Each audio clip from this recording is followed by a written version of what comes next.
Bom dia para todo mundo, então. Eu sou o Thomas, vou ser o professor de Biologia, e daqui a 2 semanas vou ser o professor de Química de vocês também, pro cursinho. Hoje a gente vai ter bastante definição de coisa, bem início da origem da vida e tudo mais. Não vai ter, acho que, coisa muito pesada, só que vai ser bastante coisinha. Eu não sei se vai dar pro tempo da aula, talvez falte um pouquinho de tempo, mas daí na outra semana a gente continua e termina, não tem nenhum problema muito grande nisso.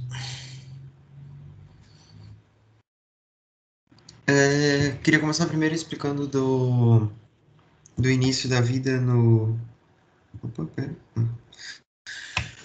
Tá, queria começar primeiro explicando sobre a origem da vida no geral, do universo. Então, a teoria mais aceita hoje em dia é de que o Big Bang criou o universo.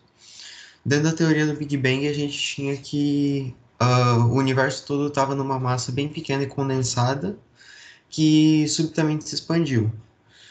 O que acontece é que, por exemplo, hoje em dia a gente tem um espaço enorme entre os planetas, estrelas e etc. Mas antigamente dentro dessa massa de energia e calor e tudo mais, tinha pequenos espaços vazios. E esse ponto acabou diminuindo de tamanho até um ponto que ele não conseguiu mais aguentar e se expandiu de uma forma muito rápida, assim, separando todos os planetas, estrelas, meteoros e tudo mais. Isso tudo há 13,3 a 13,9 bilhões de anos atrás. O universo ainda teve um tempo para se recuperar disso. Ele tinha uma temperatura altíssima por causa da pressão dentro dessa massa. E depois de um tempo, o universo começou a esfriar e começou a ser criado gases como nitrogênio, oxigênio, hidrogênio e etc. A Terra faz relativamente pouco tempo que surgiu, mas ainda assim, comparado à vida humana, é um tempo muito grande, 4,6 bilhões de anos, e ele surgiu junto com todo o sistema solar.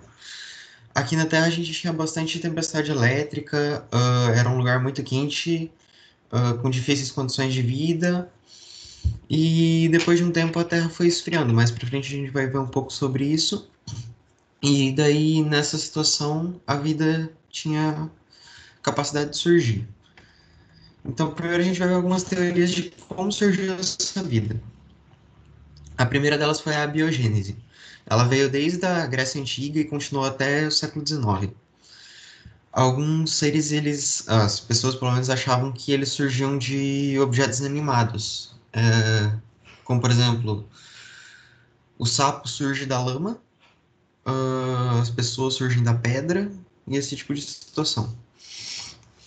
E depois disso, no século XIX, teve algumas teorias, principalmente de Francisco Rede e Louis Pasteur, que refutaram essa biogênese, instaurando a biogênese, que é a vida a partir de uma nova vida. Francisco Rede, então, ele achava que era impossível a vida ser criada de um objeto inanimado. Então, ele fez um experimento onde ele colocou 4 vidros com carne, sem no ambiente assim normal, sem nenhuma esterilização, etc. E outros 4 com uma gás em cima protegendo de micro-organismos e outros animais chegarem nele. Após cerca de 2 semanas, ele viu que na carne que não estava coberta tinha sido criado larvas e moscas, e na que tinha permanecido fechado não tinha acontecido nada. Então ele acabou descobrindo que a vida não surgia do nada, ela precisava de outros animais para criá-la. Por exemplo, a mosca botou ovos na carne, as larvas surgiram de outros micro-organismos que entraram, etc. Depois desse experimento, teve 2 pessoas que fizeram outros experimentos porque eles não aceitavam que a biogênese era verdade.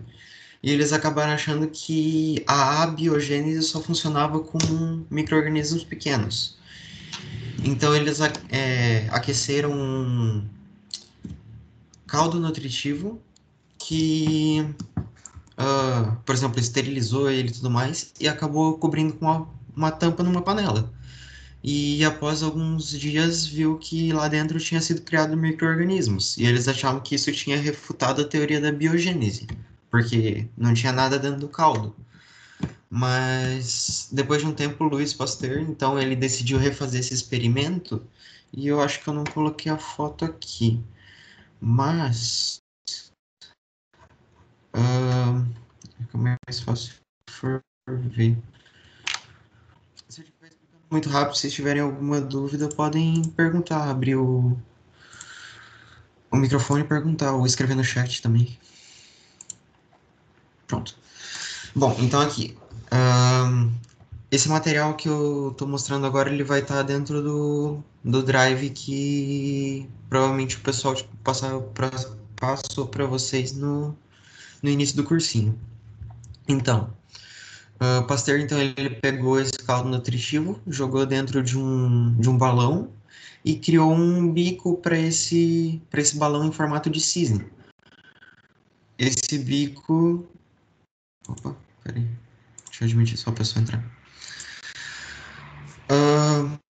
Esse bico, então, ele acabou impedindo a entrada de micróbios, e quando ele aqueceu, todos os que já estavam dentro do caldo acabaram saindo por ele.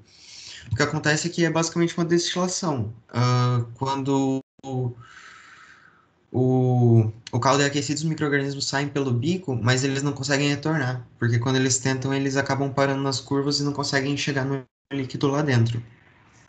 Então, após algumas semanas, de novo, ele conseguiu provar que não era criado nada lá dentro, porque era um ambiente que não tinha nenhum ser vivo.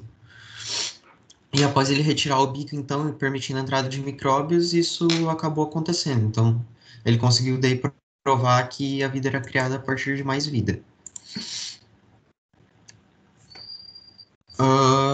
Então, a partir desses experimentos, descobriu-se que a vida não era de geração espontânea, ela precisava de outro ser vivo. Mas como que o primeiro ser vivo foi criado se não existia nenhum antes? Algumas teorias daí surgiram para isso. A primeira é o criacionismo, onde um ser divino, como o nosso Deus, assim, ele criou os seres vivos à sua imagem, como está na Bíblia, etc. E esses seres vivos, eles não evoluíam, eles simplesmente ficavam do jeito que eles eram quando foram criados. A segunda teoria foi a da panspermia cósmica.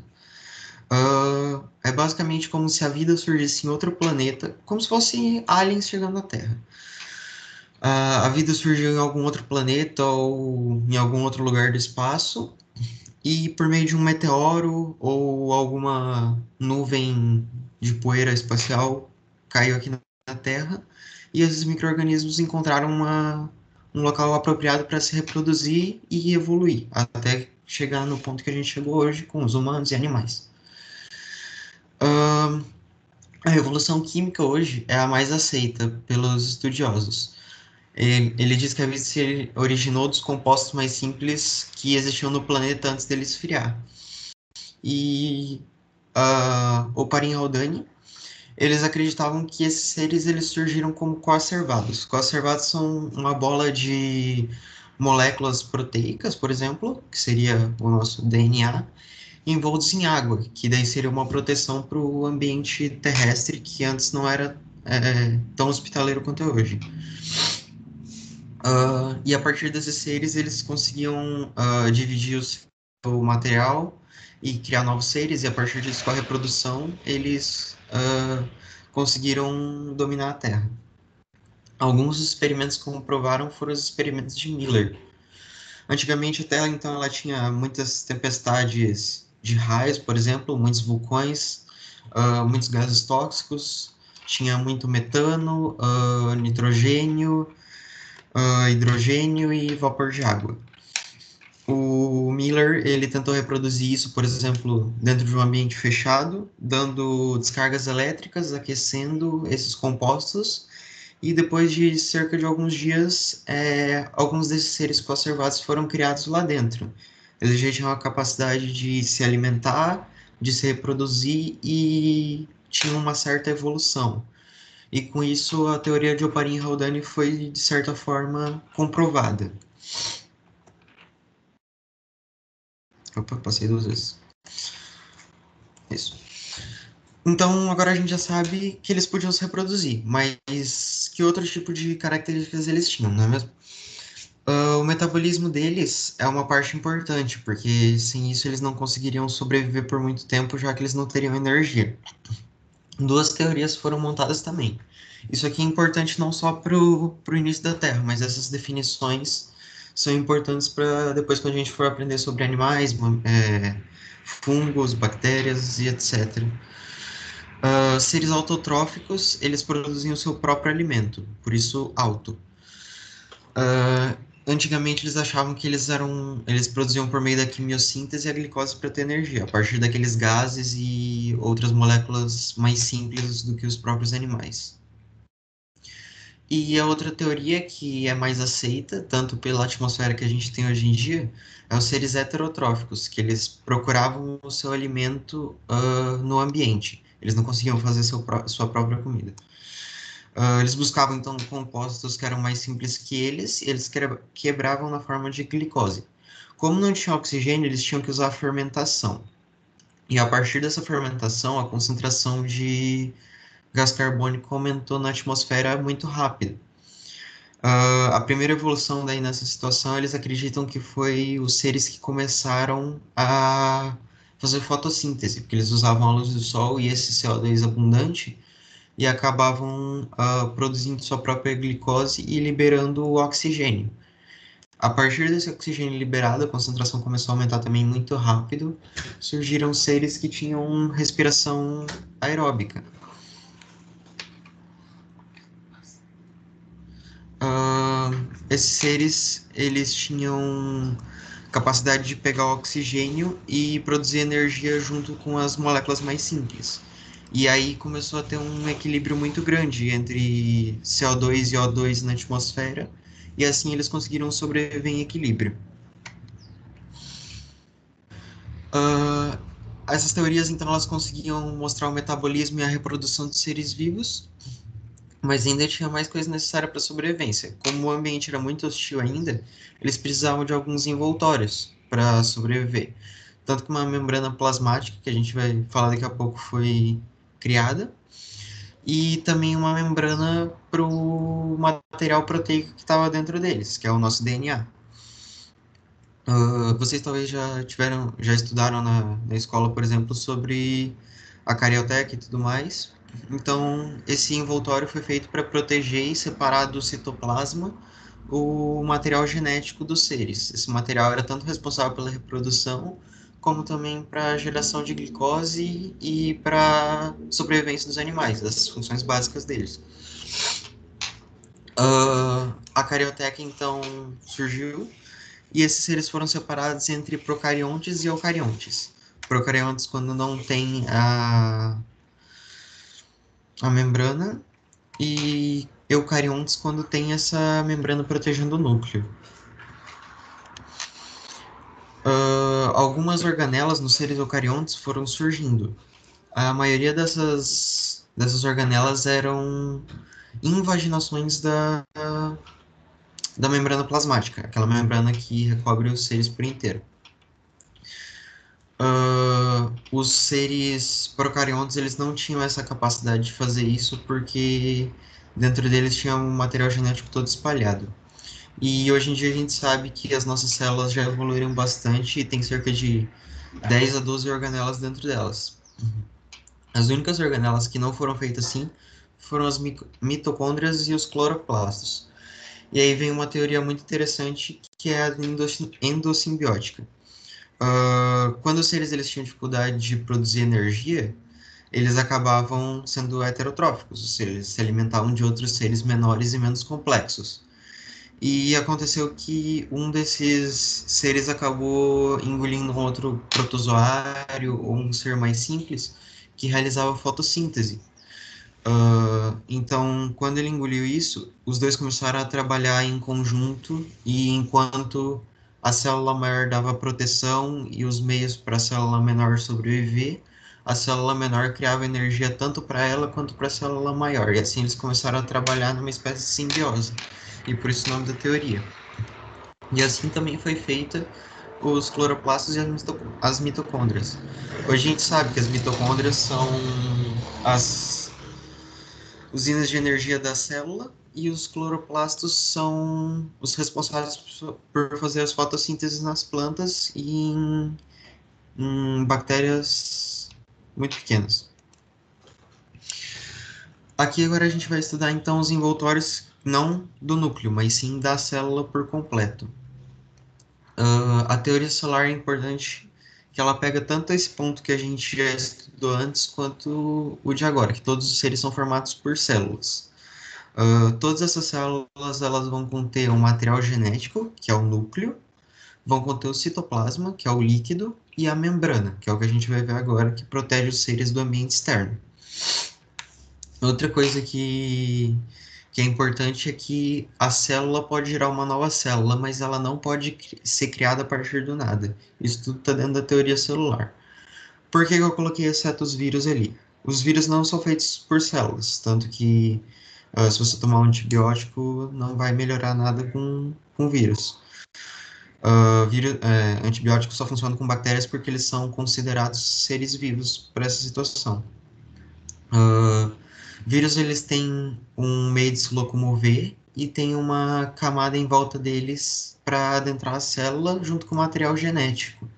Mas eles não são uma célula porque eles não conseguem viver sozinhos. Eles necessitam de uma parasitar uma célula para conseguir se reproduzir e criar a sua própria energia. Antes disso, eles ficam inativados, andando pela corrente sanguínea dos animais, etc. O primeiro envoltório, então, é a membrana plasmática, que tem em todas as células de todos os seres. Ele é um revestimento muito simples, ele é feito de uma dupla camada de fosfolipídios com proteínas incrustadas. Isso é a parte mais importante que você precisa saber delas. Dentro dessa camada, existe uma parte polar e uma parte apolar, e é uma dupla camada. Então, a parte polar dela, que vai ser uma cabecinha redonda, ela vai sempre ficar virada para fora da célula e para dentro da célula. A outra parte, que vão ser duas perninhas nesse formato, elas vão ficar sempre viradas para dentro da camada. E elas é uma parte apolar. Então, o que acontece?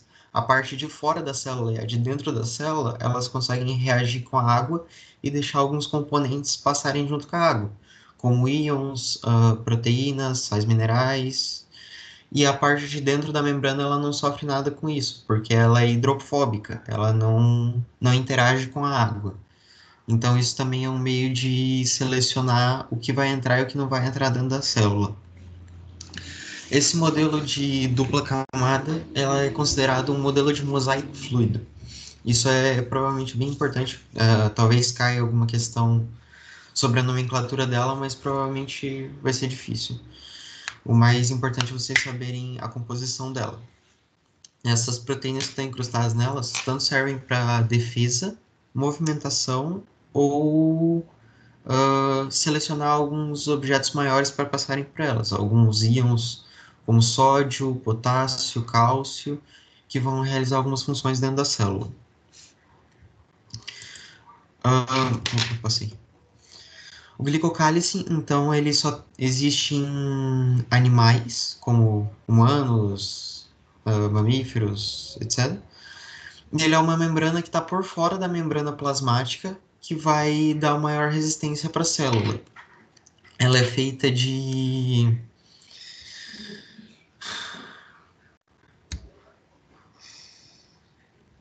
não vou lembrar agora, desculpa. Ela ajuda, ela tem algumas funções como reter nutrientes e enzimas, e ela pode ajudar na adesão para manter as células juntas no conglomerado e elas não começarem a se separar. Em algumas situações, ela também pode causar rejeição de órgãos, porque devido a esse reconhecimento das células, as células do seu corpo não vão reconhecer as células do órgão transplantado. E daí ele vai mandar os anticorpos atacarem esse órgão, sendo que você precisa dele funcionando e você vai acabar tendo que retirar ele de novo. A parede celular, então, ela é um pouco mais rígida que o glicocálix e ele vai ter em alguns outros seres, como as bactérias, protistas, fungos e plantas. Dependendo do ser que ela tá colocada, ela tem diferentes composições. Então, nas bactérias, o peptidoglicano, e alguns possuem ainda uma segunda camada, que é uma cápsula, que ela dá uma segunda proteção para esse ser, porque ele é um ser muito frágil e geralmente ele é unicelular. Os protistas, então, eles têm camada de sílica ou celulose, celulose igual a das plantas, camada de sílica como na areia, a substância da areia. É uma camada bem rígida e dá uma proteção muito boa para os animais unicelulares e para as colônias. Os fungos têm a parede celular de quitina e as plantas de celulose. Dentro da planta tem um nome diferente. Para o espaço de dentro da parede celular é lumen. Para a gente não faz diferença, não existe nome, só a célula. E dentro desse lumen, a parte que tem a célula propriamente dita, a membrana plasmática para dentro, é chamada de protoplasma, que é a célula viva nesse caso. Alguma dúvida até agora? Não sei se estou falando muito rápido. Por enquanto não, senhor. Então tá. Posso falar só Ah, um adendo, talvez. oi.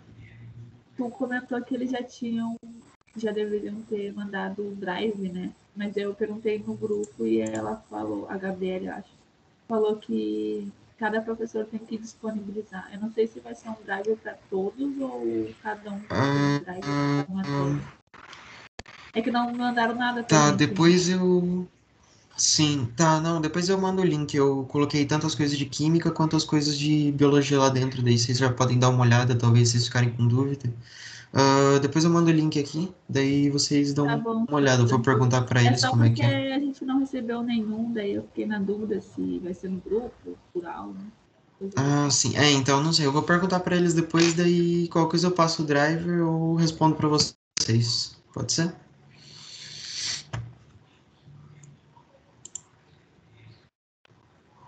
Ahn, aí. Ah, tá.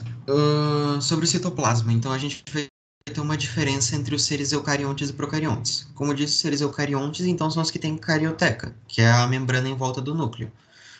O citoplasma desses seres, tem muitas organelas, principalmente hoje em dia, né? E depois de tanta evolução, e ela é feita principalmente de água, sais minerais e íons e outras substâncias que vão ser usadas tanto para formar proteínas quanto carboidrato, glicose, gerar energia, substâncias que vão ser retiradas da célula e muitas outras coisas. Já em procariontes só existe uma organela, que é o ribossomo, e o DNA, a substância proteica, ela fica espalhada por dentro do citoplasma, sem estar organizada dentro da carioteca. Geralmente, esse tipo de célula é encontrado em bactérias e protozoários. E algumas bactérias, então, elas têm um DNA circular que é chamado de plasmídio. Esse plasmídio, ele sofre pequenas mutações ao longo do tempo. Por exemplo, ele pega material genético de célula morta, transfere de uma célula para outra, isso a gente vai ver depois como é que acontece. E ela serve como defesa contra antibióticos, principalmente. Então, quando você vê que toma um antibiótico e fica bem depois de um tempo, mas para de tomar e a doença volta, por exemplo, você começa a ficar mal de novo, esse plasmídio ele já vai ter se mutado um pouco e vai ser um pouco mais difícil também de usar o antibiótico. Talvez você tenha que tomar ele por mais tempo, ou talvez você tenha que tipo, reiniciar todo o tratamento de novo, ou você tem que tomar um remédio mais forte por conta disso. Eu passei das duas. Bom, então agora a gente vai entrar na parte da taxonomia sistemática. Essa parte é a ciência que dá nome aos seres vivos e tenta classificar eles por uma ordem. A ordem, por exemplo, de evolução, como por exemplo do primeiro ser até chegar nos humanos. A primeira classificação, uma das mais importantes classificações, no caso, é a classificação de Linneu, que ela é importante tanto pela nomenclatura, a divisão que ele deu para os seres e os critérios que foram usados. ele agrupava primeiro os animais e plantas pelas características de estrutura. Antigamente, eles usavam, por exemplo, todos os animais que tinham uma asa ficam nesse canto do mapa. Mas agora eles já veem que, por exemplo, insetos não tem nada a ver com pássaros, porque as estruturas das asas deles são diferentes. Então, por exemplo, eles colocam todos espalhados, por exemplo, insetos com outros insetos, mamíferos com mamíferos e esse tipo de situação. Eles olham, por exemplo, se a asa é um derivado de um braço, por exemplo, que evoluiu, se ele é uma estrutura à parte, se, por exemplo, nos insetos, que eles têm as patas e têm as asas, se é, por exemplo, como as aves que não são derivadas do braço, como os morcegos, por exemplo, que tem uma estrutura óssea mais parecida com a nossa, mas que ainda assim fica com algumas outras estruturas mais semelhantes. A nomenclatura é muito importante porque ela é usada até hoje. Ele usou uma nomenclatura binomial, totalmente em latim, onde o primeiro nome ele falava sobre o gênero e o segundo nome é espécie. Então isso ficou mais fácil tanto para separar os animais, para você saber de que quem é um parentesco próximo dele, por exemplo, quanto também para acabar com alguns nomes muito parecidos ou nomes muito longos que existiam antigamente. Tanto que eu acho que o tomate mesmo tinha, acho que, 5 ou 6 nomes antes deles darem essa classificação. Agora ele só tem 2. Lembrar sempre que ele tem que estar sempre em itálico, sublinhado, negrito, tudo que você puder colocar para deixar ele em destaque é muito bom. Se você não conseguir, por exemplo, colocar em itálico. A primeira letra do primeiro nome tem que ser em maiúsculo e o resto da palavra, as duas palavras, tem que ser em minúsculo. Eu tô passando duas sempre. Algumas categorias, então, são usadas para separar os animais, então, o reino, o filo, a classe, a ordem, a família, o gênero e a espécie. Conforme vai descendo nessa ordem, vai tendo cada vez menos animais. Por exemplo, no reino, a gente pode englobar, separar plantas e animais. No filo, a gente já pode separar as plantas, por exemplo, em briófitas, pteridófitas, angiospermas e gimnospermas. A classe já vai uma ordem, já vai um número muito menor de espécies. A ordem é um número ainda menor e assim vai. O gênero e a espécie que estão ali embaixo são os dois usados então para dar a nomenclatura. Acima do reino tem uma definição ainda que é o do domínio, que ele não é muito necessário assim saber, eu acho bem difícil cair algo sobre, mas é basicamente a arqueia, que é seres que vivem, bactérias, protozoários, que vivem em situações inóspitas, por exemplo, dentro de vulcões ou na Antártica. Eucária, que seriam seres eucariontes como a gente, e bactérias. Mas depois a gente vê que as bactérias elas também são colocadas dentro de um outro reino. Então, meio que fica indeciso sobre essa situação de domínio. Mas eu não acho ela muito necessária saber, só saber que ela existe mesmo, para fim de curiosidade. A sistemática filogenética, então, é basicamente a árvore genealógica das espécies. Ela pode ser chamada também de cladística ou cladograma, a árvore em si, né? Essa árvore, então, ela apresenta todos os parentescos em comum de espécies. As espécies que são próximas, com, por exemplo, uma casa de distância, elas são consideradas irmãs, e todos os ancestrais, o ancestral e todos os seus descendentes, elas são consideradas o clado. Deixa eu mostrar aqui. Isso aqui é um clado, por exemplo. Um ancestral comum, que por enquanto não se sabe qual é, criou os orangotangos a partir de uma evolução. Esse orangotango, se você seguir a outra linha, ele vai ser um ancestral de todos os outros animais que estão a seguir. Os gorilas, então, vieram como uma evolução dos orangotangos, e todos os outros também são ancestrais deles.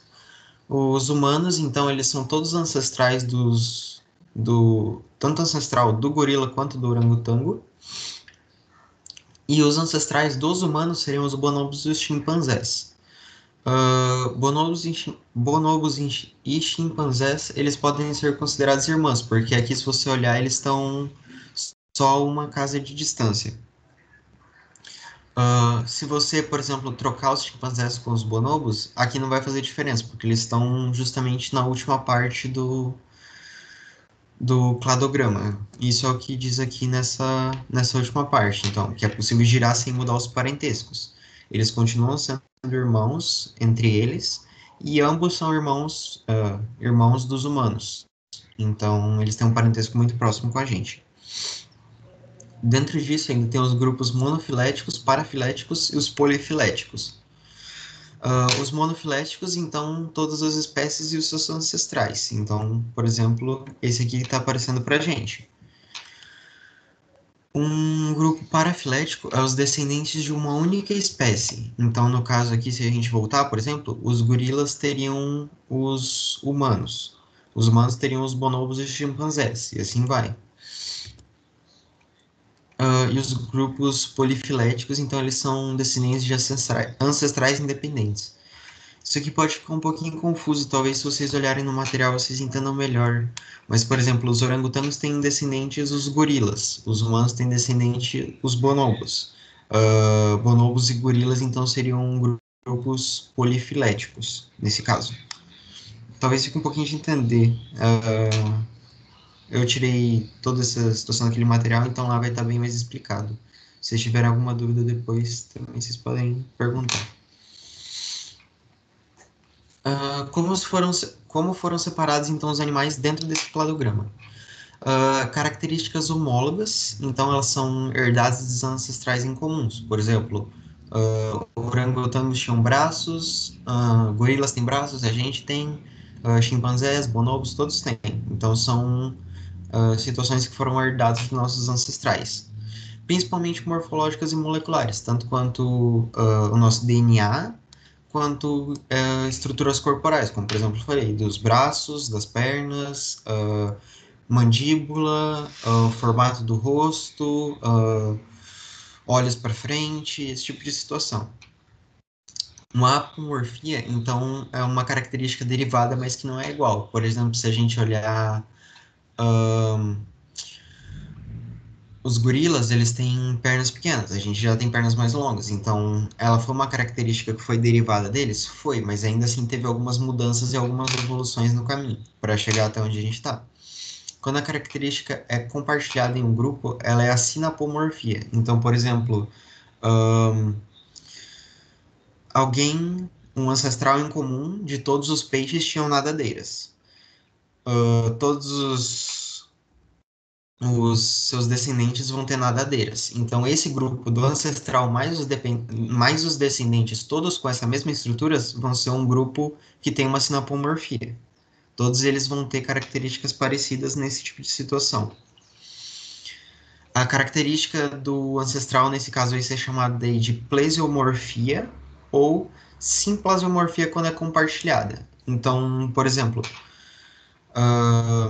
se o ancestral tem uma característica que foi passada exatamente igual para os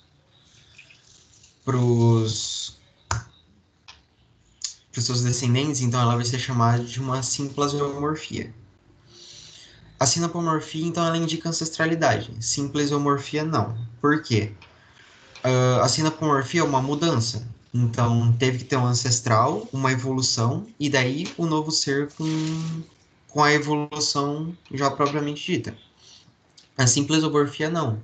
Porque, por exemplo, você tem um ser e junto com esse ser, por exemplo, tem um ser que foi descendente dele que tem uma estrutura igual e um ser anterior a ele que teve uma situação também igual. Então, pode ser que não indique uma ancestralidade especificamente daquela espécie, mas sim de uma outra.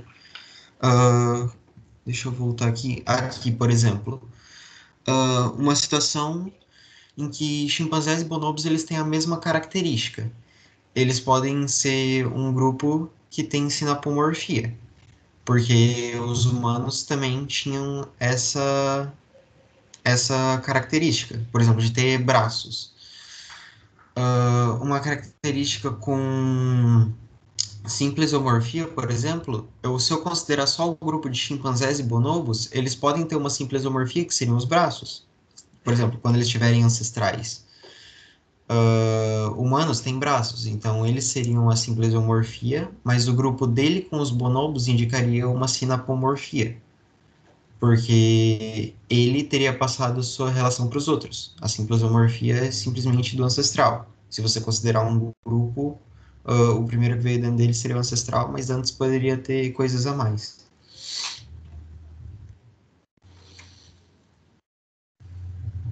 As matrizes, elas são importantes para formar esse cladograma também. Acho que ficou um pouquinho pequeno, eu vou aumentar depois. Mas então eles analisam as características de um grupo de animais escolhidos, e existem grupos externos também que mostram animais sem nenhuma evolução perto desses. Deixa eu só aumentar a imagem aqui.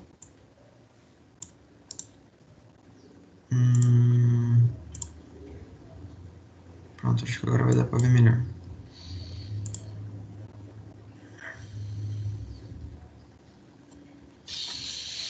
Bom, então aqui, se a gente olhar a situação, o primeiro animal ele não vai Pô, ter. não tá aparecendo pra mim. Tá como se estivesse carregando. Aí, agora apareceu? Agora foi. Ah, então tá. Então, o primeiro animal, esse anfioxo, ele seria o grupo externo, tá vendo que todos os números estão em zero. Então, ele não tem coluna vertebral, ele não tem mandíbula articulada, ele não tem quatro patas, ele não tem ovo amniótico e não tem pelo. Então, ele vai ser meio que o grupo de controle dessa situação. Ele vai ser o animal, o ancestral desse grupo, por exemplo. Aí, a partir de cada evolução que foi acontecendo, a gente coloca os animais em ordem. Então, por exemplo, a lampreia, ela teve coluna vertebral, mas não teve nenhum dos outros. Então, ela aparece logo depois aqui, se você puxar. Agora, todos os animais para frente já vão ter coluna vertebral, se você olhar. Então, todos eles vão para baixo da lampreia, obviamente. O atum, ele já vai ter a mandíbula articulada. Então, ele vai conseguir agora morder outros animais, prender eles, por exemplo. E isso já é uma evolução. A salamandra, ela vai ter quatro patas, então agora ela também vai poder andar no fundo do mar, sair da água e esse tipo de situação. A tartaruga já tem o ovo amniótico, então ele vai conseguir ter uma proteção extra para reprodução dela ter mais certeza de que vai acontecer. O leopardo, ele vai ter então pelo, que vai ser também um meio de uma evolução para, por exemplo, conseguir calor, não precisar ficar sempre no sol, como por exemplo as tartarugas, e já ajuda eles a ter uma sobrevivência melhor também. E por isso ele já vem lá no fundo. Mas vocês percebem que a tartaruga não tem nada a ver com o leopardo. E ainda assim eles têm uma relação bem próxima de parentesco. Ah, eu esqueci de falar também. Os caracteres, então, são as situações que são analisadas, por exemplo, coluna vertebral e tudo mais. E os táxons, então, são as espécies que serão analisadas. Sempre quando vocês ouvirem esse nome, são as espécies que estão no cladograma. Agora a gente entra nas formas de reprodução, que também foi uma situação que separou bastante os animais. A gente não vai ver tanto agora sobre essa situação de evolução, que vai ter uma aula mais específica para isso, talvez seja a próxima ou a terceira, não sei. Mas daí a gente vai estudar bem a fundo toda essa situação de parentesco dos animais e as evoluções que foram ocorrendo conforme o tempo e no que isso ajudou os animais a sobreviver. Primeiro, então, os processos de reprodução, tanto nas bactérias lá atrás, quando surgiram os primeiros seres vivos, então os processos eram de forma sexuada. Esses processos, eles têm capacidade de gerar seres muito rápido, porque é feito geralmente por uma divisão.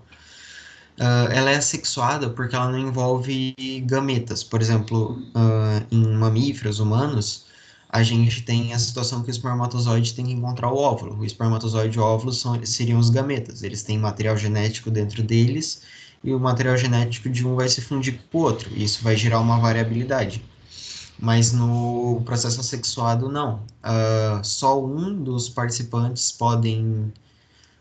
Só um, por exemplo, uma bactéria sozinha pode realizar uma reprodução, mas não vai ter esse encontro de gametas. Ele vai simplesmente duplicar o material genético e se separar. Uh, ele não ocorre, então, essa troca de materiais, eles formam clones do ancestral, ou seja, uma célula-mãe vai formar sempre uma célula igual a ela. Ela nunca vai ter, por exemplo, igual aos humanos, que o pai tem cabelo preto, a mãe tem cabelo loiro, e eles têm um filho com ou cabelo loiro ou cabelo preto. Não, sempre vai ser, por exemplo, uma criação de clone, exatamente uma criação de clone. E algumas vantagens disso é que tem um gasto muito pouco, gasta muito pouco, gasta pouquíssima energia e não necessita de parceiro. E ainda assim é muito rápido, cerca de 20 minutos uma célula pode ter se clonado cerca de 8 vezes ou algo parecido. É muito rápido. Mas uma grande desvantagem é essa falta de diversidade, que ocorre por causa da falta de envolvimento de gametas. Como ele cria células clone, ele tem que estar num ambiente muito hospitaleiro. Se ele acabar em um ambiente, por exemplo, que ele não consegue suportar, ele e todas as células que ele gerou vão morrer, porque todas elas são exatamente iguais. Se uma sofre com isso, todas as outras sofrem do mesmo jeito. Essa variabilidade genética, então, ela é ruim para ambientes que sofrem muitas mudanças, mas se o ambiente não sofre muitas mudanças, não há uma desvantagem tão significativa nisso. E daí entra a reprodução sexuada, que é a que a maioria dos animais fazem, principalmente os que têm mais de uma célula, os policelulares.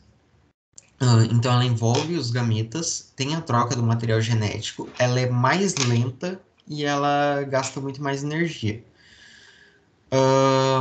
A vantagem, então, é essa variabilidade genética. Por exemplo, agora que a gente está numa situação que tem um vírus mundial, o que acontece? A gente tem uma situação muito. A gente está em uma situação muito diferente de, por exemplo, pessoas que moram na Rússia. Lá é muito mais frio, aqui é muito mais quente e úmido, mas o vírus está em todo lugar. Ele não liga para o clima, não liga para a situação. Mas essa variabilidade que a gente tem, por exemplo, a gente suporta mais o calor, eles suportam mais o frio. Isso já é uma diferença muito significativa para a gente. Tanto que talvez as pessoas de lá possam sofrer mais com essa situação, a gente pode sofrer menos. Ou vice-versa, né? De qualquer jeito, isso é uma proteção extra para que, mesmo se houver uma mudança muito drástica, nem toda a espécie seja extinta, e sim só alguns dos animais que às vezes têm uma desvantagem dentro daquela situação. Uma desvantagem dentro da reprodução sexuada é que, além de ter que encontrar um parceiro, é muito mais lento.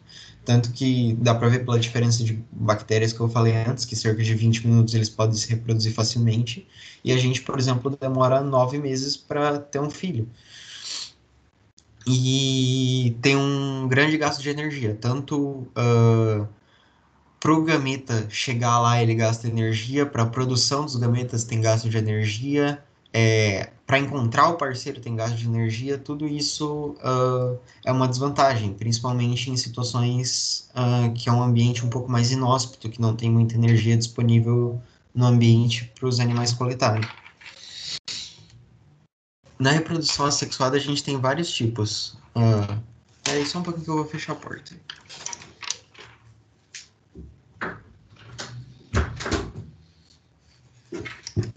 Pronto.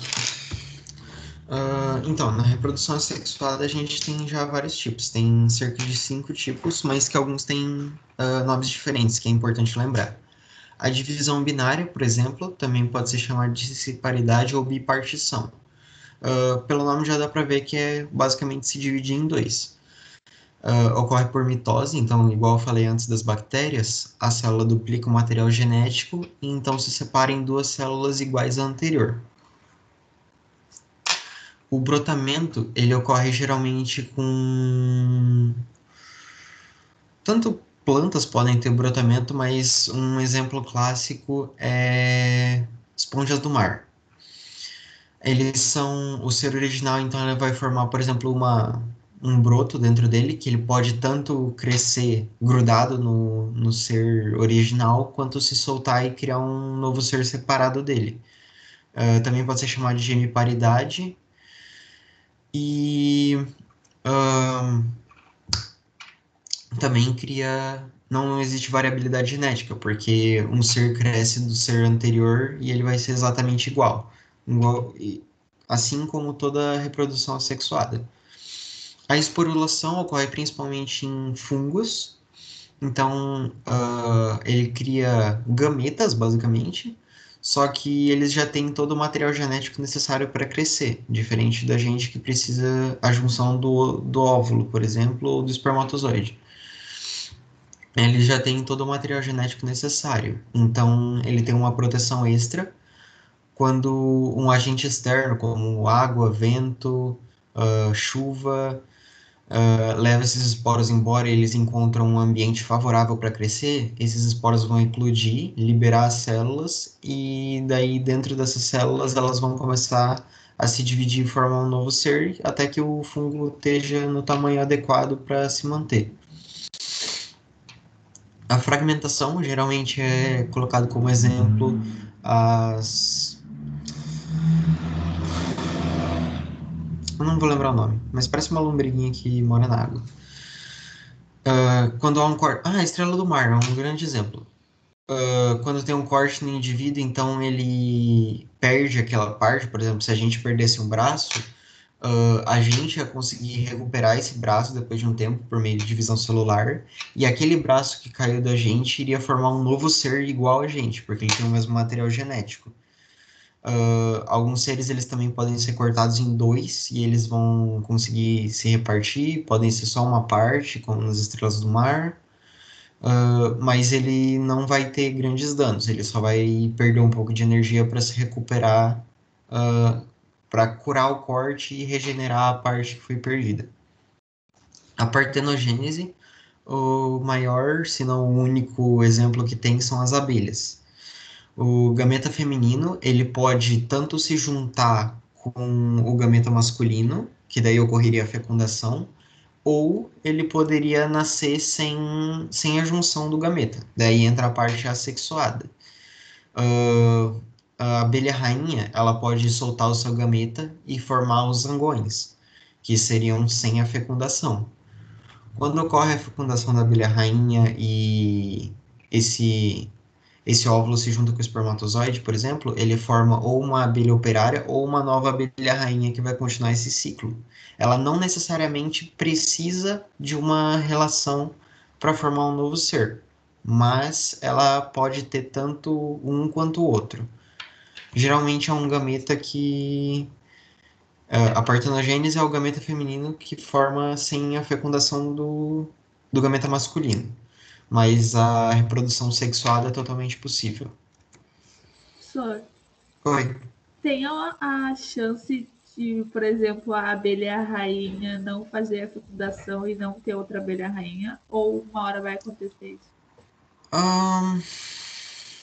Acho que é muito difícil, tanto pelo tamanho da colônia quanto pela situação que ela tá. Ela tá sempre muito protegida, então, por exemplo, se você retirar a abelha rainha, todas as abelhas vão voar para um novo ninho ou vão morrer e vai acabar simplesmente aquela colmeia, por exemplo. Então, acho muito difícil não ter uma fecundação da abelha rainha. Simplesmente é um jeito de criar zangões para proteger a colmeia.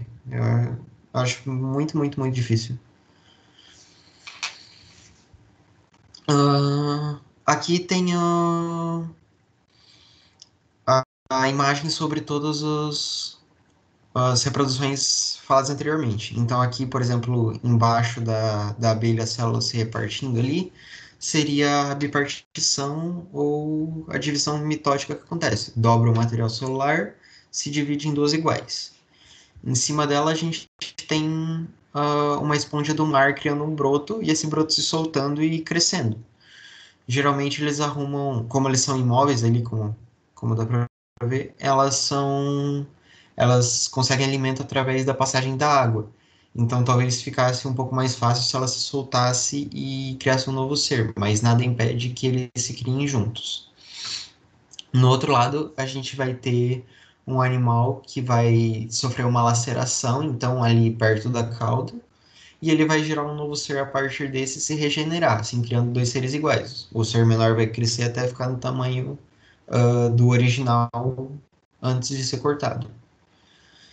Abaixo a gente tem, então, um fungo que está lançando os esporos no ar. Quando esses esporos tocarem o chão e tiverem, por exemplo, água para eclodirem ou tiverem uma situação de um solo muito fértil, eles vão criar novos seres. Assim também, acho que se vocês já viram algum fungo, às vezes se você passa a mão nele, você consegue ver uma poeirinha que tem neles. Aquilo lá é tudo esporos e acho que geralmente dá alergia em algumas pessoas. E bem no meio dá para ver então como é que ocorre a partenogênese. Então, no canto esquerdo em cima a gente tem a rainha e ela lançou dois óvulos. O primeiro óvulo, então, ele pode estar sozinho. Geralmente ele tem o total do material genético da rainha e ele vai formar um zangão, que vai ter o mesmo número de material. Já quando o óvulo se junta com o zangão, ele acaba tendo um material genético a mais do que a rainha e do que o zangão. Então ele vai formar um eu troquei. Tá, a rainha ela vai fazer meiose, depois a gente vai ver sobre isso. Então ela vai ter o óvulo dela vai ter metade dos gametas que estão presentes na rainha. E daí forma o zangão. Quando ele se junta com o espermatozoide e do zangão para formar um operário para formar uma rainha, ele volta a ter o mesmo número de material genético que tinha antes. Desculpa pelo engano. E agora a forma de reprodução sexuada, que é daí agora a gente vai ver da situação que eu falei antes, do zangão se juntar com a abelha. Os gametas, geralmente, eles têm metade do material genético do ser progenitor. Então, por exemplo, a gente tem 46 cromossomos. O nosso gameta, tanto feminino quanto masculino, vai ter 23. Quando eles se juntam, eles formam um ser com o mesmo número do que os dois pais. Então, por exemplo, a mãe tem 23, o pai tem 23, e quando se junta, forma um ser com 46, igual aos dois. Algumas mutações podem ocorrer, e daí podem ter, por exemplo, falha nos cromossomos, podem vir cromossomos a mais ou a menos, e daí isso vai causar alguns problemas tanto na gravidez quanto algumas deficiências que a gente vai ver mais para frente quando a gente estudar. Os gametas, então, eles podem vir de seres monóicos ou dioicos. Os seres monóicos, eles não fecundam eles mesmos. Eles são seres que têm os dois gametas. Eles têm o masculino e têm o feminino. Mas, para gerar uma variabilidade genética, como ocorre na reprodução sexuada, eles acabam interagindo com outro ser igual a eles e os dois trocam os dois gametas. O nome disso seria a fecundação cruzada. Onde, por exemplo, não sei se vocês já ouviram falar de humanos que nascem hermafroditas. Eles nascem tanto com um órgão sexual masculino quanto feminino. Geralmente, nos humanos, um desses órgãos está mais desenvolvido que o outro e o menos desenvolvido é retirado. Já, por exemplo, em algumas plantas ou alguns sapos, ocorre essa fecundação cruzada. Então, o gameta masculino e o gameta feminino de um vão interagir com o gameta masculino e feminino de outra espécie. Assim, ambos vão ter uma variabilidade genética e criar seres diferentes do ser do progenitor dele. A fecundação desses seres ela pode ocorrer de dois jeitos.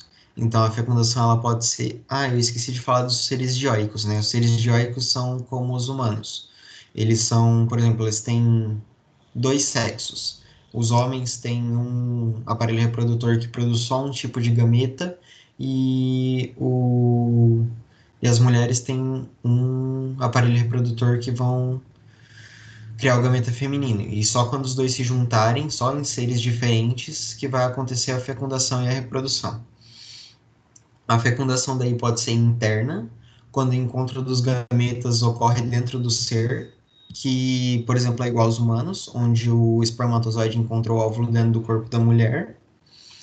Ou a fecundação pode ser externa. Isso geralmente ocorre em ambientes aquáticos. Alguns peixes eles liberam milhares de gametas e as espécies femininas também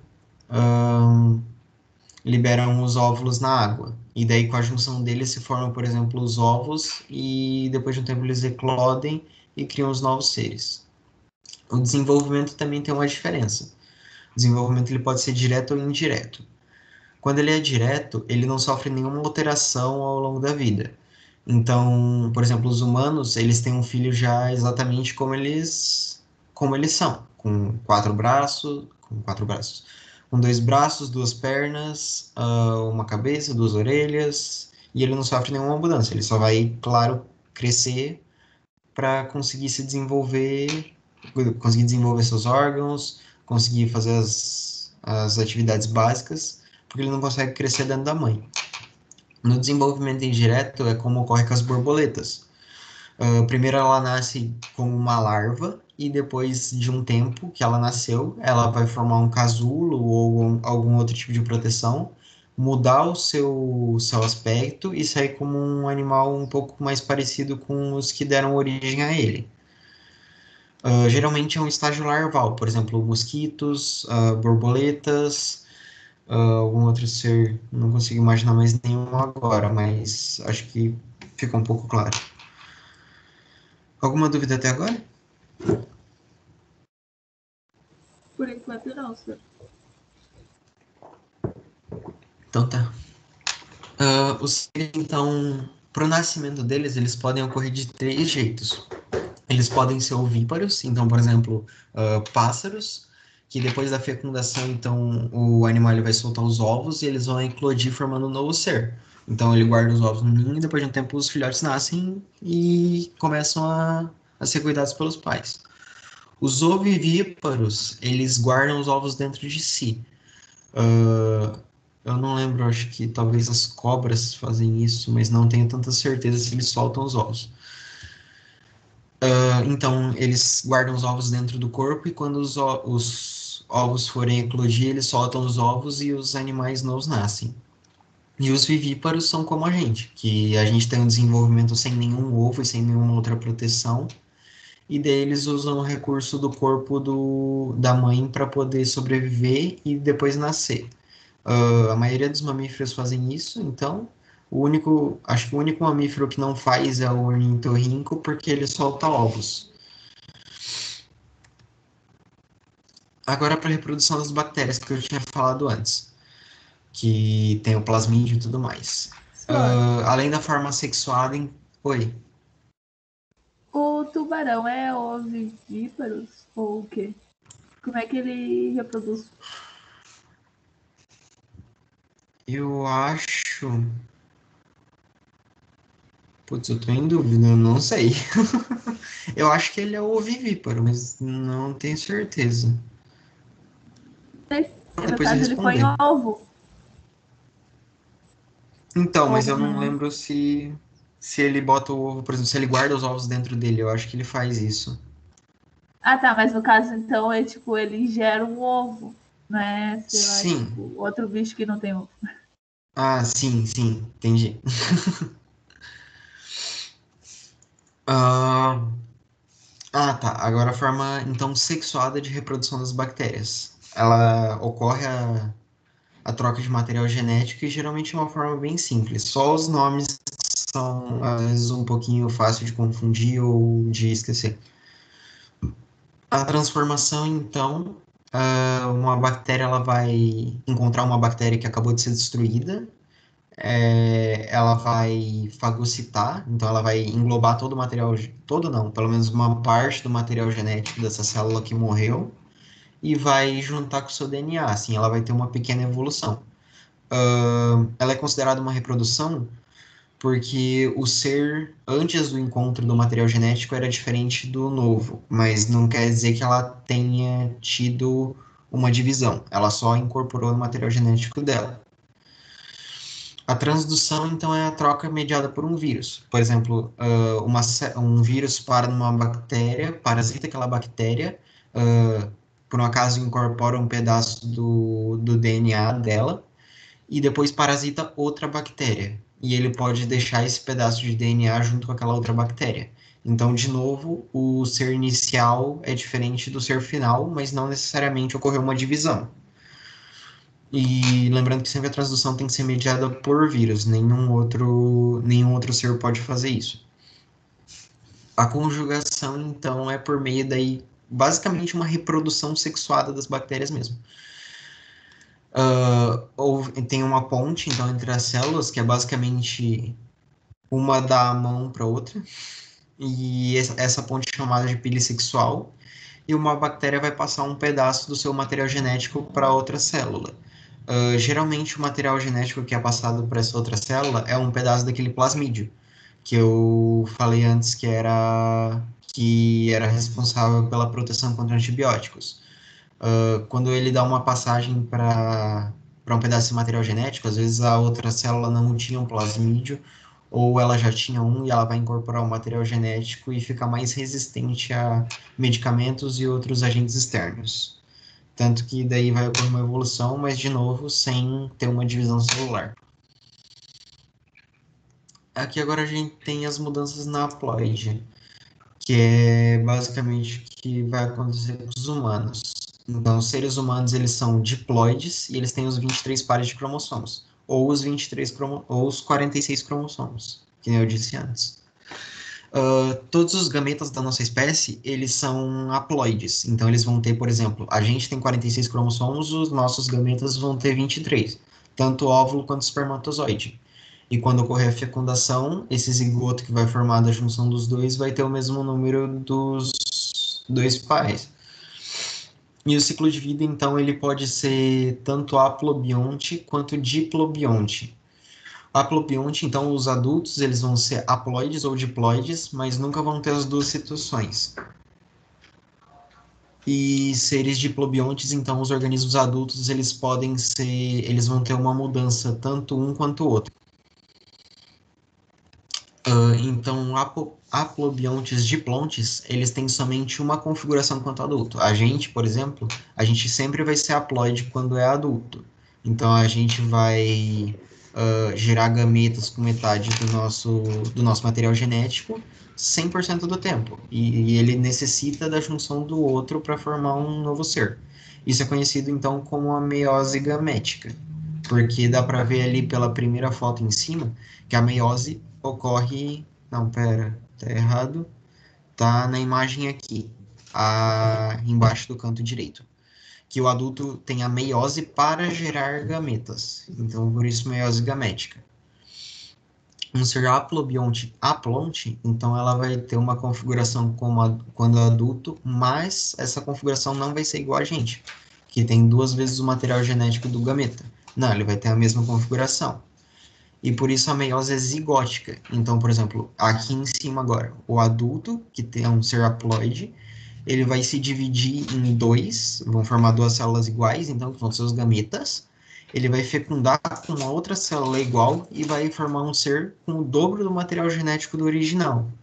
E depois disso, então, ele vai fazer uma meiose, que vai criar 4 indivíduos, então, com o mesmo material genético do que o primeiro.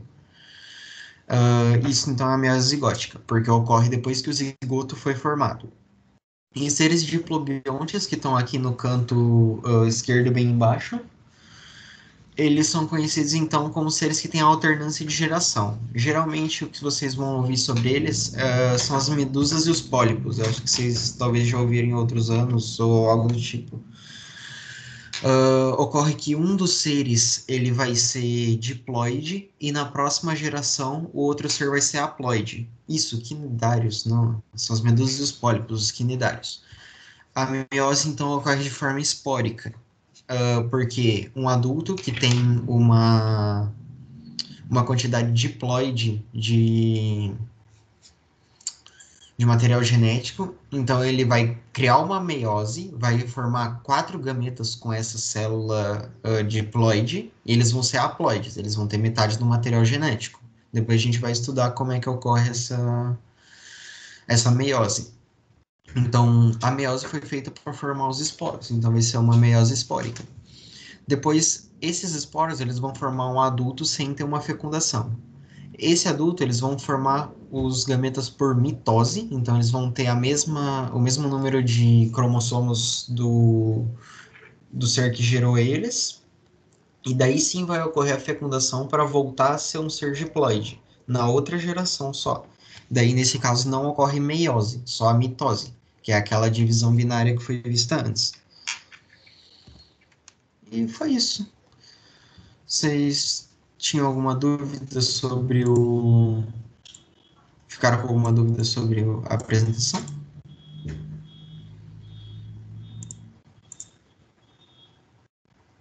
Eu não, só que eu consegui explicar direitinho, consegui entender. Ah, então de boa. Qualquer coisa, se vocês tiverem uma dúvida depois, eu posso deixar o meu celular aqui para vocês tirarem dúvida no WhatsApp, se vocês não quiserem perguntar, ou se quiserem me mandar mensagem aqui no Teams mesmo, que daí eu olho. Eu separei alguns exercícios aqui para fazer, e são os exercícios até que bem fáceis, só mais para relembrar o que acontece. Eu acho que todos são sobre células. Então eu queria fazer alguns com vocês só para pegar melhor o conteúdo e não esquecer muito rápido, sabe?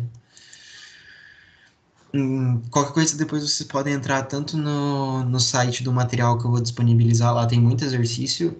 Talvez tenha alguma junção como eu posso falar, de conteúdos que talvez metade do conteúdo eu tenha explicado e outra metade não, daí talvez vocês não consigam fazer. Mas aqui no site, eu encontrei o site do Brasil Escola e uma boa parte desses exercícios aqui tem tudo que a gente estudou. A outra parte ainda falta um pedaço que eu vou passar nas próximas aulas. Ah, tá.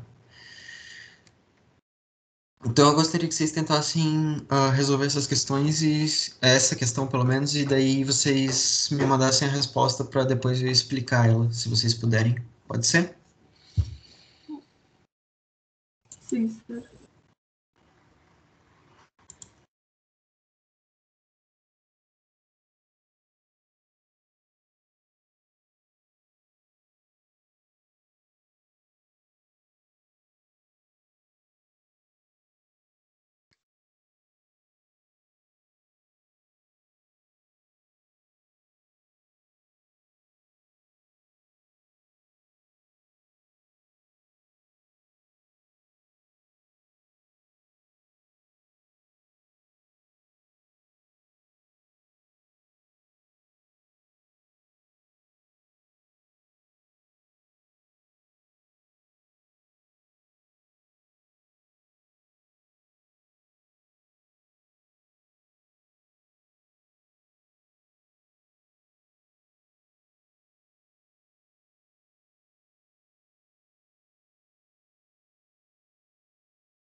Ou só já dá pra chutar?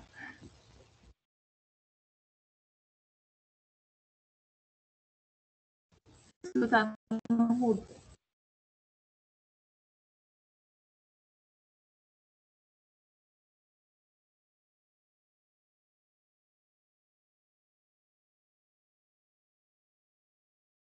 Só teu microfone tá desligado.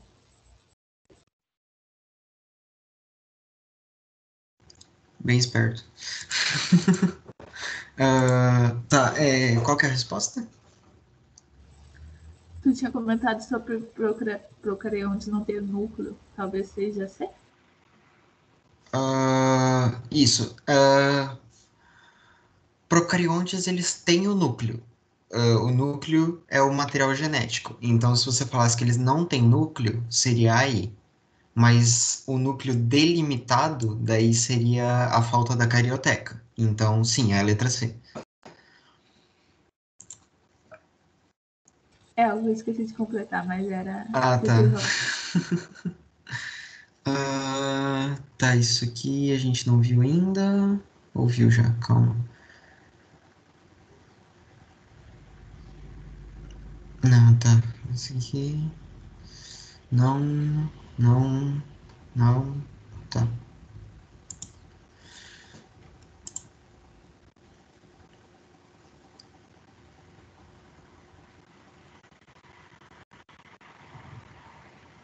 Ah, tá. Esse aqui dá pra responder.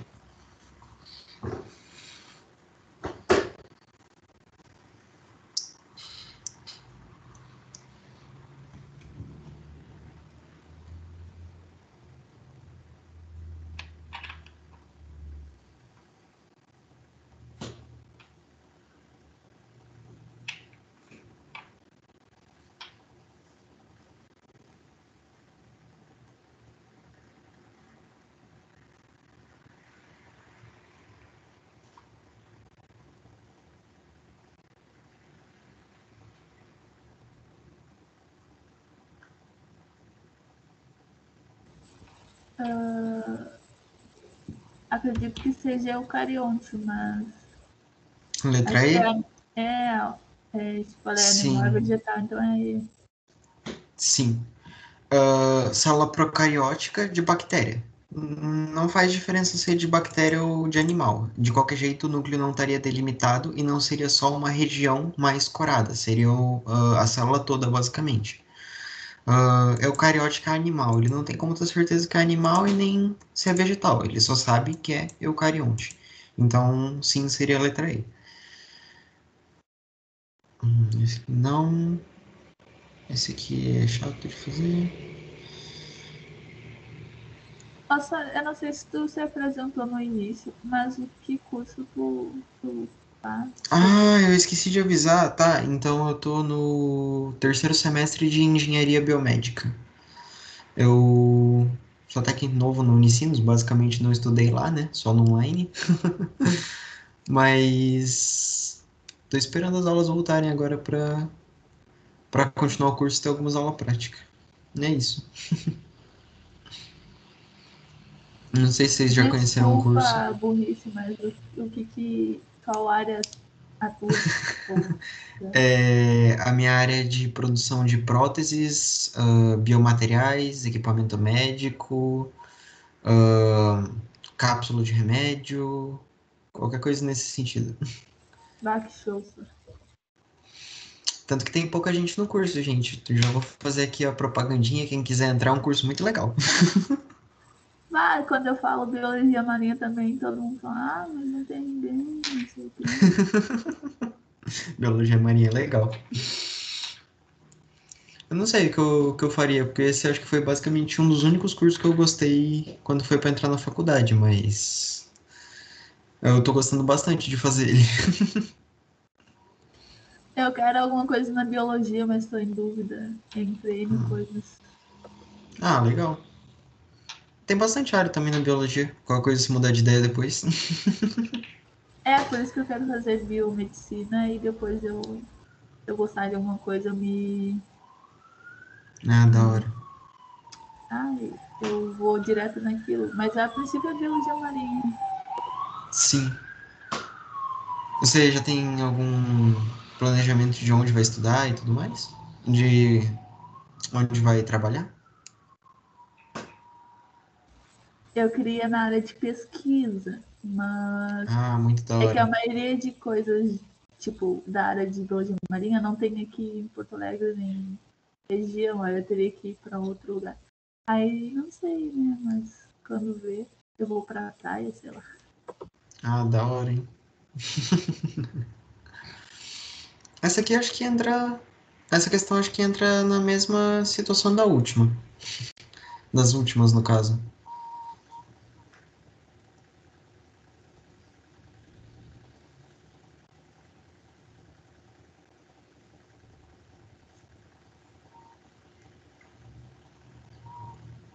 Essa aqui só tá um pouco mais difícil pelo nome, mas entra basicamente na mesma coisa. Pelo nome, então é A. É. A parede celular, ela pode ter tanto em, por exemplo, bactérias, que podem ser. ahn,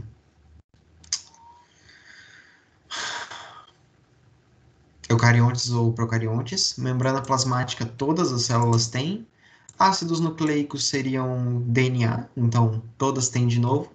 E ribossomos também estão presentes em, em todas as células, tanto procariontes quanto eucariontes. São as únicas organelas que estão presentes em procariontes, porque elas são necessárias tanto para formar proteínas quanto fazer reparo na célula e etc. Tudo por meio das proteínas, obviamente. Desses compartimentos membranosos poderiam ser tanto a carioteca, né, que é um compartimento para o material genético, quanto também algumas organelas, então, que não o ribossomo, no caso. Era isso que tinha para esse. Esse aqui é sobre a membrana plasmática. Essa aqui talvez fique um pouco mais difícil de lembrar, mas, né?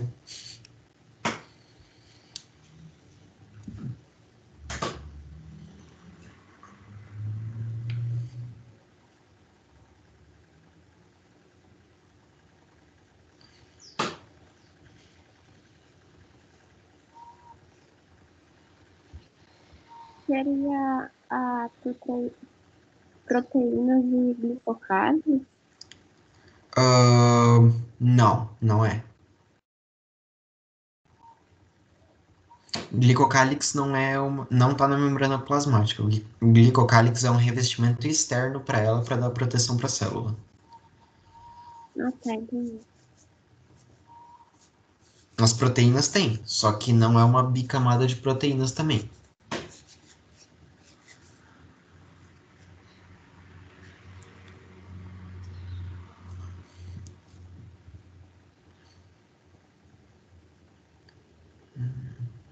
Tá, eu basicamente dei a resposta, mas tá. Tá, então não seriam as proteínas, porque as proteínas elas não estão em uma bicamada, elas estão só como moléculas de proteína inseridas. Lipídios também não é. Claro que são fosfolipídios, mas é uma coisa a mais. Ela tem alguns íons dentro dela, tem.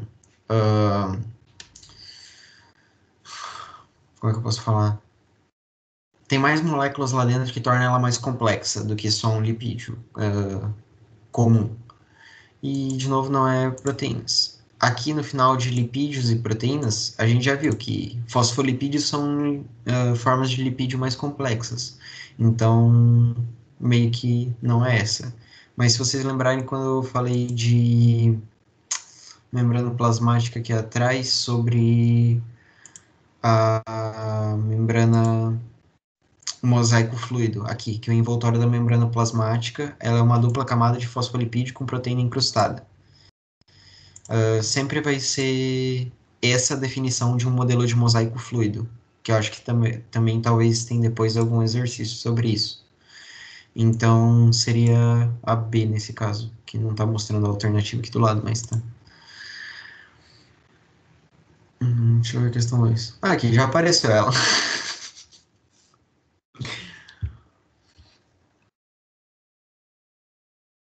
Então, no caso, é a B ou a Aqui? Nas duas, na verdade. Nas duas seria a B. Aqui seriam fosfolipídios, uma bicamada de fosfolipídios com proteína incrustada.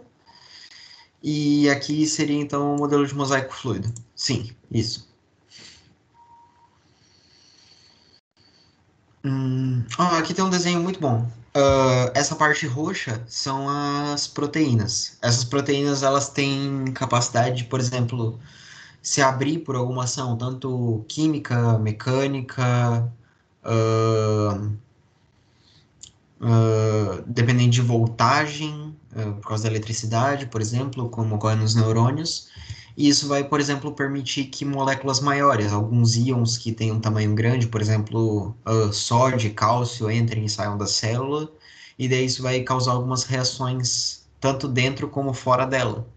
E vai ajudar em algumas atividades, principalmente dos neurônios, que eles precisam de de proteínas que são dependentes de voltagem para passagem de sódio e cálcio, que vai gerar o impulso elétrico, que vai tanto criar o nosso pensamento como permitir nossos movimentos. A gente sentir dor, a gente sentir calor, frio, tudo. E aqui tá, nessa situação 1, tá aquela bicamada fosfolipídica. Se vocês olharem as bolinhas, elas são a parte polar. Elas são hidrofílicas, então elas conseguem reagir com a água. Ela tem tanto dentro da célula quanto fora da célula.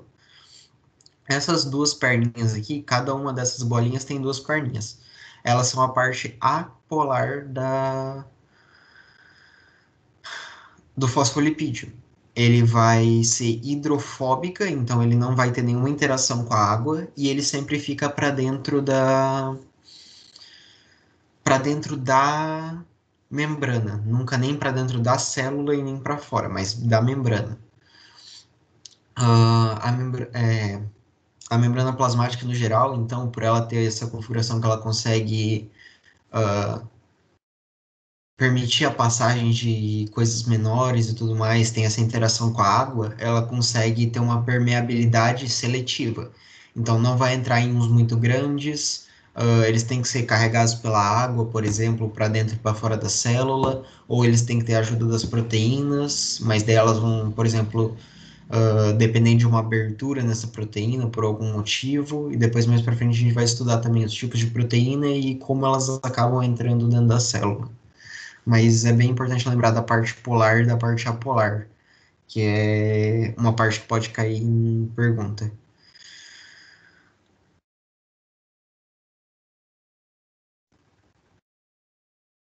Essa aqui Nossa, também é só para ter importante. certeza, é a C daquela 3? Essa aqui? Sim, essa é. Os fosfolipídios em azul e em roxo as proteínas. Isso. O glicocálix aqui não está aparecendo, não tem nada em volta aqui protegendo. As proteínas não são 1, as proteínas são 2. E, de novo, aqui o glicocálix não estava aparecendo. Antes eu tinha colocado aqui o glicocálix, ele pode aparecer tanto como glicocálice ou glicocálix com um X no final, não faz diferença, é a mesma coisa. Aqui tem mais uma.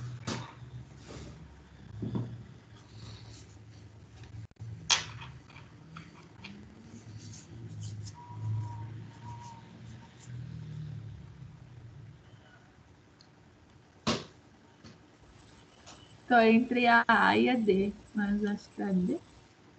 A D, deixa eu ver. Sim. A dúvida entre a foi por causa da parede celular, né? Nem todos os seres vivos têm parede celular. Antes a gente olhou aqui também, o glicocálice é a parede celular dos animais. Então, ele já tem um outro nome e tem também uma outra composição. Ele não é considerado a mesma coisa. Então, só, por exemplo, algumas bactérias, as plantas, os fungos, esses vão ter. Mas não são todas as células. Células vegetais têm membrana celular. Membrana celular é a mesma coisa que membrana plasmática ou. Como é que é o nome? Esqueci antes. Não, é membrana plasmática, tá. Eu esqueci o outro nome que tem, mas tá. Todas as células têm, não somente as vegetais. Então, todas as células têm aquele primeiro envoltório que é de dupla camada, com proteínas e tudo mais. De novo, células animais não têm parede celular, elas têm glicocálice. Todas as células de seres vivos têm membrana celular, sim, isso está dentro daquela teoria celular que estava bem no início daquela parte. Que todos os seres, eles são formados por células, todos os seres têm membrana celular, citoplasma e núcleo. O núcleo ele pode estar tanto dentro da carioteca quanto espalhado no citoplasma, mas o importante é o material genético. E células também são criadas a partir de outras células. E fungos e bactérias não têm parede celular. Isso aqui é uma afirmação errada, porque eles têm. Não todas as bactérias, por exemplo, mas fungos e bactérias têm parede celular, tanto que a dos fungos é de quitina e as de bactérias é de peptidoglicano.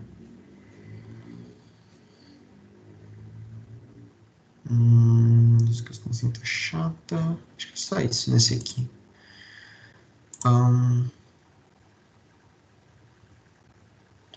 Aqui de novo, a mesma pergunta, dá para ver que cai bastante.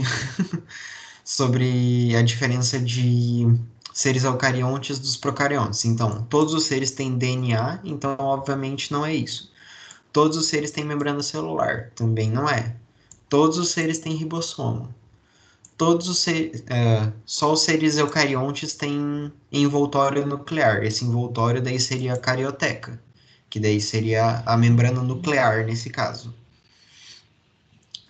RNA, eu não sei se vocês talvez ainda não tenham visto, ou se vocês viram e não lembram, mas é o meio utilizado para o DNA chegar no ribossomo e formar as proteínas necessárias, tanto para reparos em célula, formação de novas organelas e etc. Então, o DNA, então, ele é duplicado, vírgula, né? Ele é transcrito para um RNA, que é uma fita simples, que o DNA são duas fitas enroladas, o RNA vai ser só uma. Ele é levado até o ribossomo vai pegar alguns pedaços de, de proteínas e sais dentro da célula e vai juntar eles em uma fita que vai formar uma proteína ou um aminoácido novo. Então, o RNA também está presente em todas as células. E RNA também é uma coisa que tem que lembrar para os vírus. Depois a gente vai estudar de novo, mas só para iniciar, alguns vírus eles têm tanto ou DNA ou RNA como material genético. Acho que a dengue ou a AIDS era vírus de RNA. Então, ele vai entrar dentro da célula, formar um DNA, e daí, a partir desse DNA, ele vai criar mais RNA para daí parasitar, criar novos vírus e parasitar outras células. E o DNA já é mais direto, ele já forma o RNA, já se junta e já forma as próprias células. Já é um caminho um pouco mais difícil que o vírus de RNA faz, mas ele ainda assim é muito perigoso, então e é importante saber também o que eles podem fazer.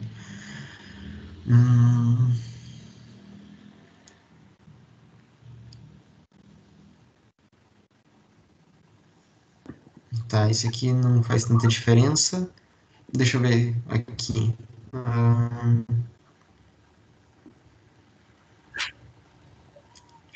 Aqui a A tá errada porque não necessariamente ela se encontra no centro da célula, mas ela fica assim espalhada, tipo, entre o citoplasma. Ele não faz muita diferença essa disparidade que ele tá, pelo que eu lembre.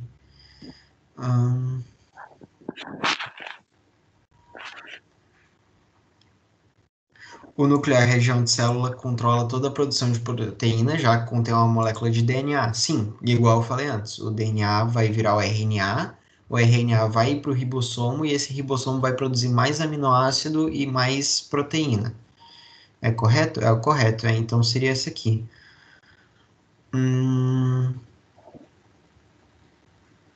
Não, o DNA não tem ribossomos e o retículo.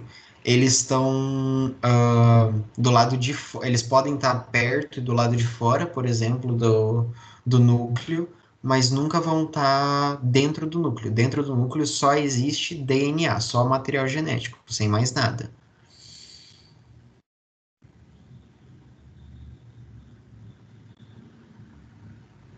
Aí não faz nem sentido. Eu só vou falar isso.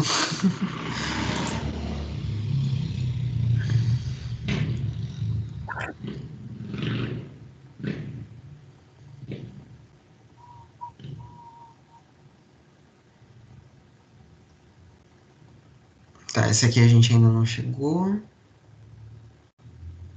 Aqui para baixo não tem mais muita coisa. E aqui acho que só tinha uma última pergunta. Ah, tá. Dentro da teoria celular que eu tinha explicado antes, então agora a alternativa é errada sobre ela. Essa aqui acho que talvez fique um pouco mais difícil para lembrar tudo.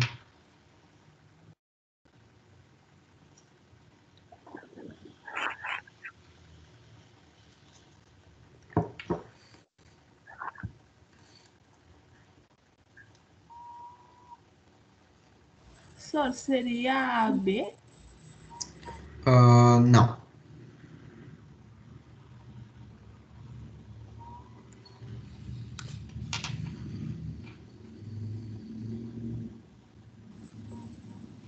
Tá, deixa. Tá, começando então. Todos os seres vivos são formados por uma ou mais células. Sim, se os seres vivos são formados por células, todos os seres são formados por células. Então pode ser uma ou mais. Pode ser um ser unicelular, como uma bactéria, uma colônia, ou seres multicelulares, como as pessoas. Todos os seres vivos são formados por células.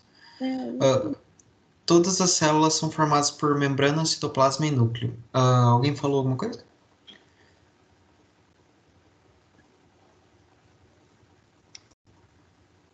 Tá. A membrana, então, seria o que está fora da célula, o citoplasma, que é o líquido dentro da célula, e o núcleo, que é o material genético, não necessariamente uma carioteca, que eu tinha falado antes. As células são unidades funcionais dos organismos vivos. Sim, as células são as menores unidades funcionais dos organismos vivos, isso está certo. Mas isso não tem a ver com a teoria celular. Isso é só uma definição. Não é da teoria celular. Acho que a teoria celular ainda não tinha entrado nessa situação da menor unidade funcional. E a D, que também faz parte da teoria celular daí, que é uma célula pode originar de outra existente. Tanto que ela não pode se originar, por exemplo, de seres inanimados, como a teoria da abiogênese que estava no começo, que foi comprovado que não era verdade. Então é a letra C. As células são formadas de unidades funcionais de organismos vivos. Ela tá certa, mas não é relacionada à teoria celular.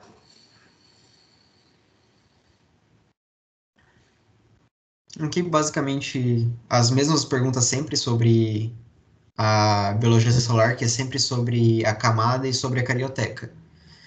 Então, de novo, autotróficas são seres que produzem o seu próprio alimento, tanto por fotossíntese, fermentação, não sei.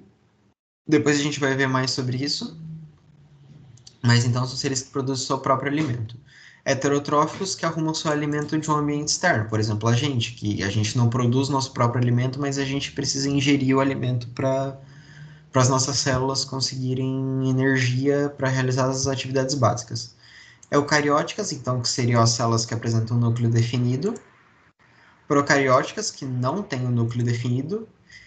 E termófilas, que provavelmente deve ser sobre, se existe o termo, é sobre usar,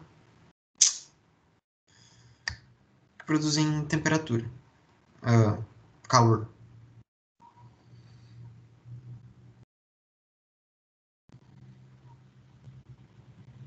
Aqui de novo sobre o modelo da membrana plasmática. Então, o modelo de permeabilidade seletiva, ela tem permeabilidade seletiva, mas esse não é o nome. O modelo de organização membranar não faz sentido. Modelo fosfolipídico, ele é feito de fosfolipídio, mas não tem esse nome. Modelo de mosaico fluido, que é o nome. E modelo celular, que também não é uma coisa que faz muito sentido aqui.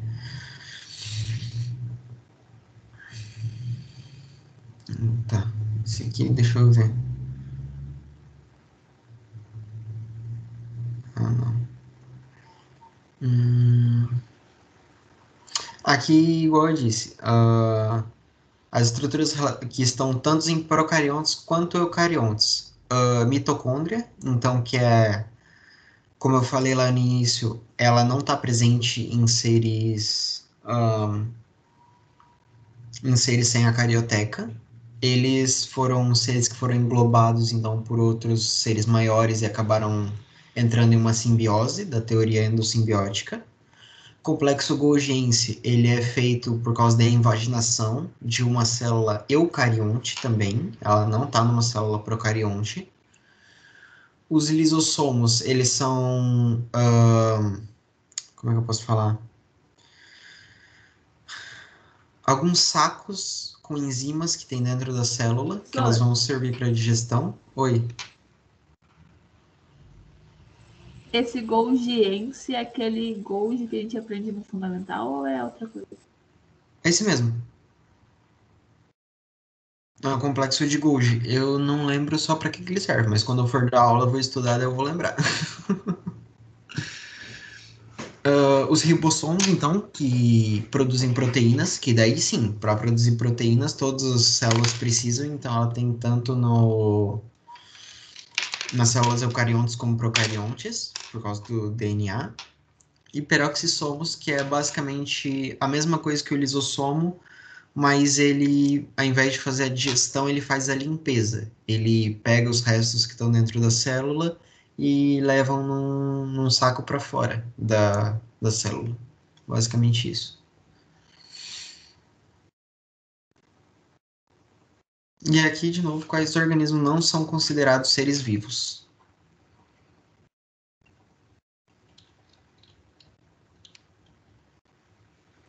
É os vírus, né? Os vírus, porque eles não são feitos de células, eles não têm membrana, não têm citoplasma, eles têm um núcleo, mas pode ser tanto de DNA quanto RNA, mas só com isso eles não são considerados seres vivos.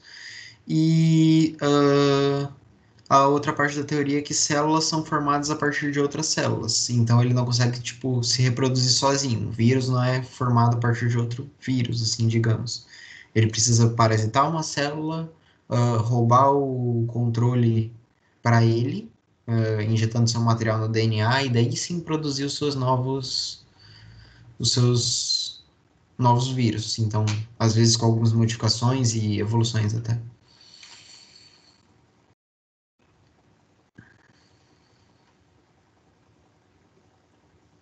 Não.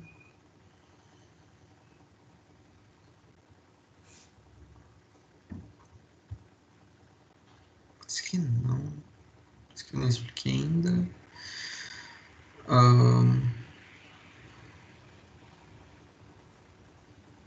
Tá.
Tentaram fazer essa?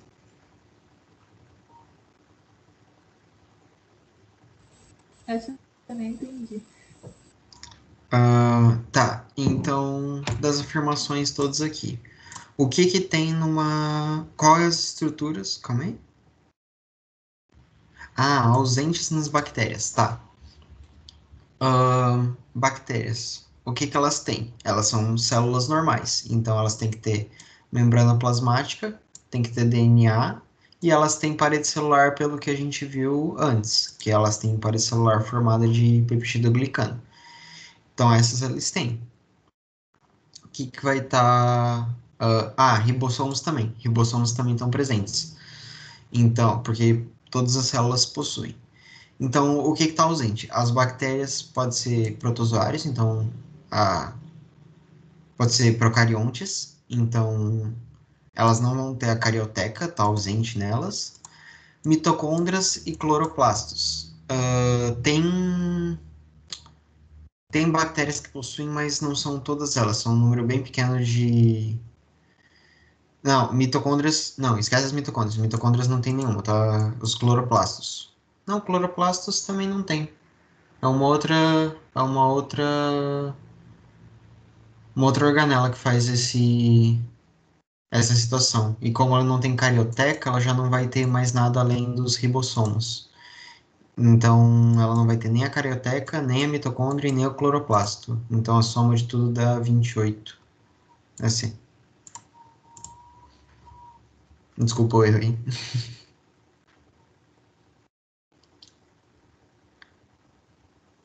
Ô, Sam, deixa eu te perguntar uma coisa. Tu já Oi. fez Enem e pré-vestibular, essas coisas, né?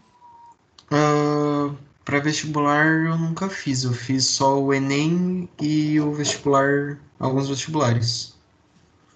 Tá. E o que que tu acha, assim, que a pessoa que vai fazer o Enem, pré-vestibular, tem que saber, assim, a base? Que até a ficha caia. É muito difícil saber porque estão mudando bastante esses últimos anos. Mas acho que se você fizer bastante questão, por exemplo, dos anos passados, você vai conseguir, tipo, ter uma base de como vai vir as perguntas e como estudar os conteúdos que você precisa, por exemplo. Geralmente eles misturam, por exemplo, sei lá, biologia e química ou coisa desse tipo. Nunca cai nenhuma questão desse tipo de 3, 5, 6, 7. Creio que coisa sobre a carioteca e a membrana plasmática é bem possível de cair, por enquanto, do que a gente estudou. Talvez sobre as teorias de origem da vida também é. Mas biologia geralmente cai bastante de ecologia e evolução, que a gente vai ver mais pra frente. Que daí eu vou passar, tipo, um pouco mais devagar. Porque tem bastante coisa também. Tá bom. Não sei se ele saiu, mas tá bom. Ah, eu vi. Eu diria para fazer bastante exercício, porque eu sempre estudava, eu nunca estudava por exercício, eu estudava sempre a teoria, eu sempre fui bom com a teoria. E às vezes eu tinha um pouco de dificuldade de entender os exercícios, às vezes, não pela interpretação, mas às vezes como aparece algumas palavras diferentes, ou alguma coisa assim, ou mistura conteúdo, às vezes fica um pouco mais difícil de entender. Então, tipo, às vezes você vai fazendo exercício, vai vendo resolução de exercício, e às vezes fica mais fácil de entender também para outras perguntas que tem uma base parecida.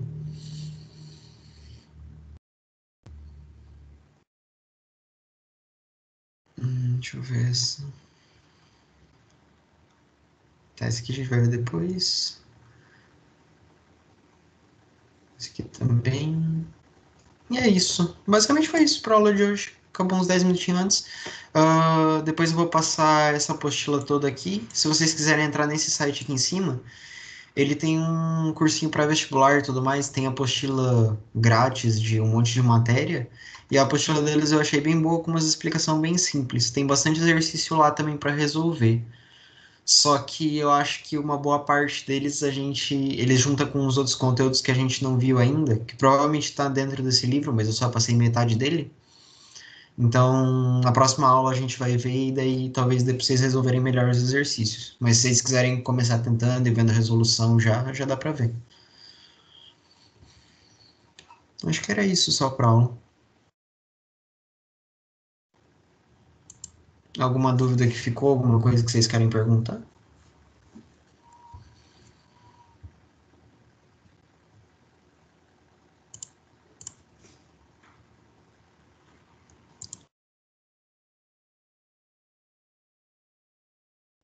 Vassoura e Salva tem vários exercícios, né? Sim, ele tem bastante lista de um monte de coisa e tem um monte de apostila de todas as matérias.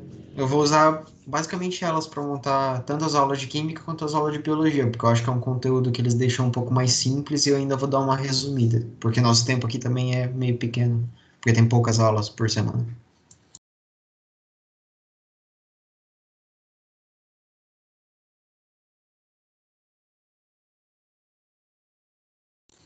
Mas é isso, se não tiver mais dúvida, eu vou encerrar a gravação e daí daqui a pouco o próximo professor deve chegar já para dar aula. Não sei qual que é a última aula de agora, mas né?